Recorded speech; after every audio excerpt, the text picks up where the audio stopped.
नमस्कार। अम्मा के आदेश को शिरोधार्य कर हम आपके और इस मंदिर के रिश्ते के शुरुआत के बारे में जानना चाहते हैं। इसके लिए हम तन्मय होकर यथाशक्ति प्रयत्न कर रहे हैं। इससे पहले कि हम शुरुआत करें, आपके बारे में लोगों को यह बता दूं कि आप पराशक्ति कॉलेज फॉर विमेन कुट्रालम से अवकाश प्राप्त प्रधानाचार्य हैं। अवकाश के बाद आप पूर्ण रूप से मंदिर के सेवा कार्य में लगी हैं। हम जानने को उत्सुक हैं कि आपको इस मंदिर के बारे में शुरुआती जानकारी कैसे मिली और आपको मिले हुए अनुभवों को जानना चाहते हैं ताकि संसार के लोगों तक ये तथ्य पहुँचे। यह हमारी आपसे प्रार्थना है।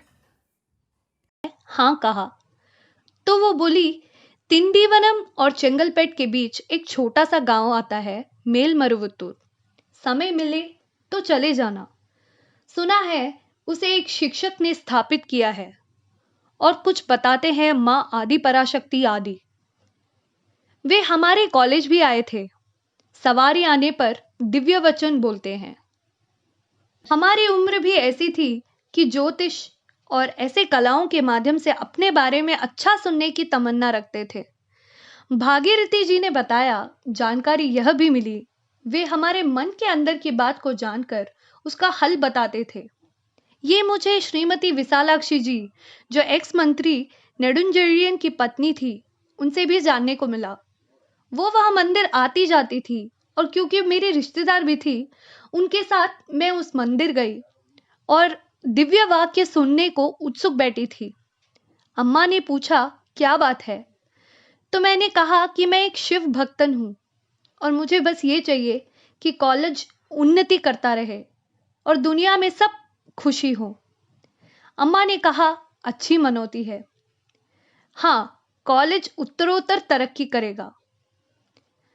उस समय तो ये बात साधारण सी लगी, पर शायद उसके बाद से ही कॉलेज की काफी तरक्की हुई।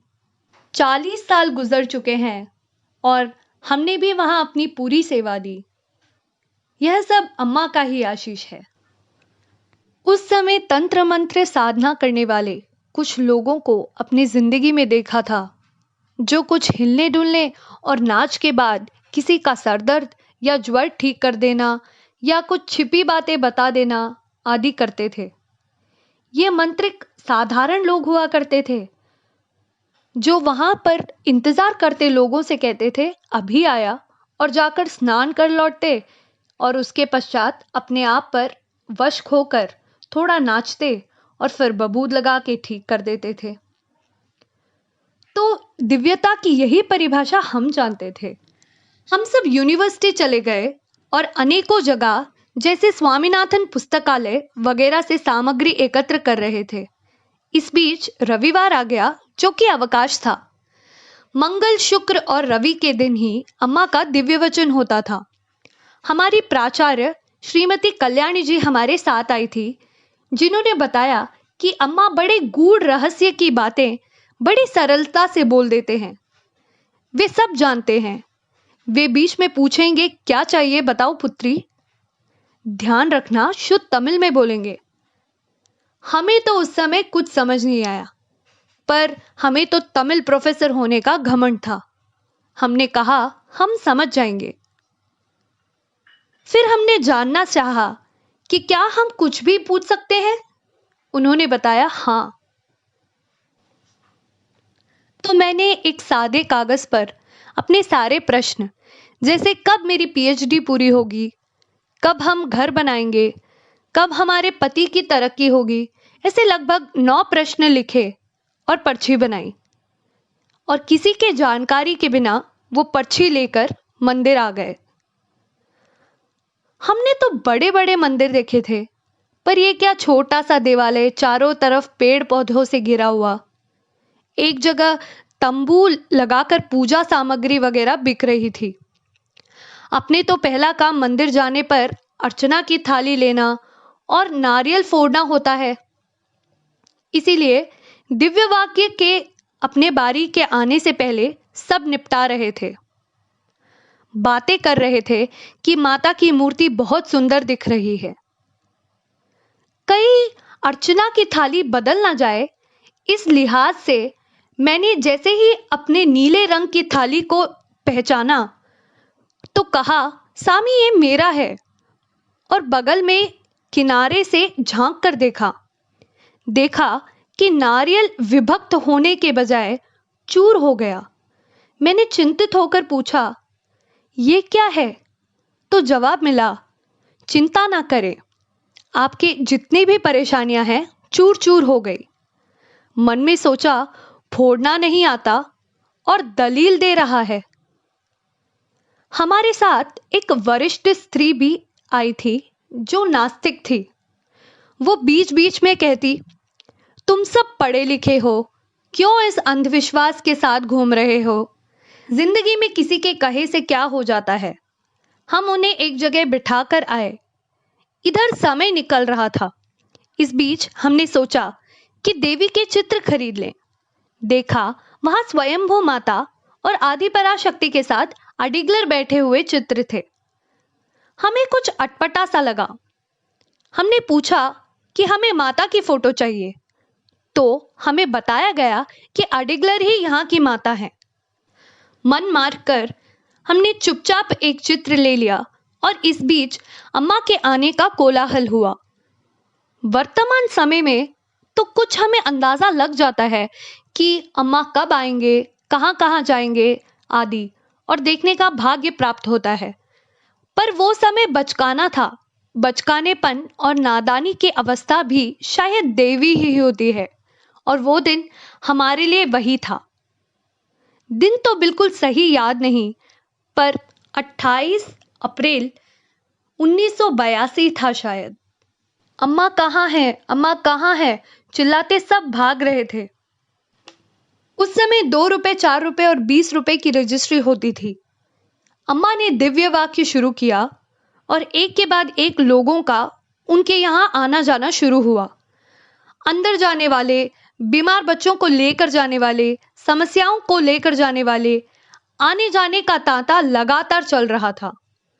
हमने 20 की रजिस्ट्री करवाई थी, पर सारे 2 और 4 वाले आए जा रहे थे। हमें तब पता चला कि यहाँ तो पहले गरीब का नंबर लगता है। इस बीच हमारी टीम से मेरा नाम पहले बुलाया गया। मैं हड़बड़ाहट के साथ अंदर घुसी।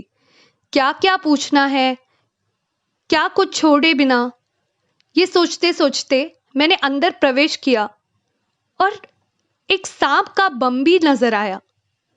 बम्बी को देखकर अम्मा बैठी थी। लोगों ने मुझे सामने बैठ जाने को कहा। मैंने देखा इस उम्मीद से कि अम्मा देखे कि कौन आया है, पर अम्मा आंखें बंद किए हुए शुरू हो गई। धीरे धीरे बोल रही थी, स्पष्ट तमिल में बोल रही थी, पर पल्ले कुछ नहीं पड़ा। तभी मेरे तमिल प्रोफेसर होने के घमंड पर प्रहार जैसा लगा। पर मैं इंतजार में थी कि अम्मा पूछे, क्या चाहिए पुत्री, और फिर शुरू हो जाऊं। ऐसा प्रतीत हो रहा था जैसे वो कह देगी और पीएचडी पास हो गई। पर अम्मा तो क्या ईश्वर है, आध्यात्मिकता के बारे में घुमा घुमा कर बोल रही थी, पल्ले कुछ नहीं आ रहा था। मैं तो केवल इसी फिराक में बैठी थी कि अम्मा अब सुनेगी और कह देगी, तुम्हारी सभी मुरादें पूरी हो जाएंगी। बस एक ही मकसद था। अचानक अम्मा ने पूछा, क्या चाहिए पुत्री? बस ऐसा लगा जैसे वो वक्त आ गया जिसका इंतजार था। जब सोचने लगी पहले क्या पूछूं, मन में एक आवाज उठी, सब कुछ तो है मेरे पास, प्यारे सास ससुर, अच्छे पति, बच्चे, नौकरी, पूछूं तो क्या पूछूं, क्या कमी है? समझ नहीं आया ये विचार कहां से टपक पड़ा। कहीं कुछ गलत ना मांग लूं। इसी ओहापोह में पड़ी थी कि अम्मा ने फिर पूछा, क्या चाहिए पुत्री?